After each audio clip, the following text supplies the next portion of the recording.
పరిసరాల పరిశుభ్రత అందరి బాధ్యతని బాపట్ల ఎమ్మెల్యే నరేంద్ర వర్మరాజు తెలిపారు. స్వర్ణాంధ్ర స్వచ్ఛాంధ్ర కార్యక్రమంలో భాగంగా బాపట్ల తహసీల్దార్ కార్యాలయ ప్రాంగణంలో మొక్కలు నాటారు.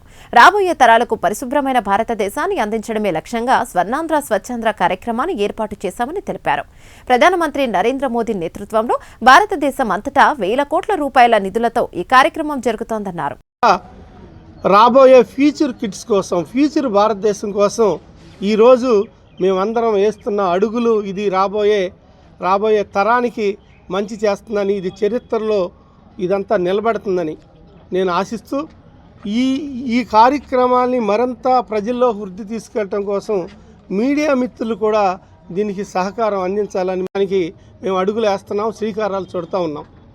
అటు టూరిజం డెవలప్మెంట్ కానీ, అక్కడ సముద్రం ఒడ్డున స్వచ్ఛాంధ్ర స్వర్ణాంధ్ర కార్యక్రమాలు చేయటం కానివ్వండి, అలాగే కలెక్టర్ ఆఫీసులో చేసాం, మున్సిపల్ ఆఫీసులో చేసాం, అలాగే ఈ చుట్టుపక్కల పల్లెటూరులో కూడా ఈ కార్యక్రమాలు చేసాం. ఇంతకుముందు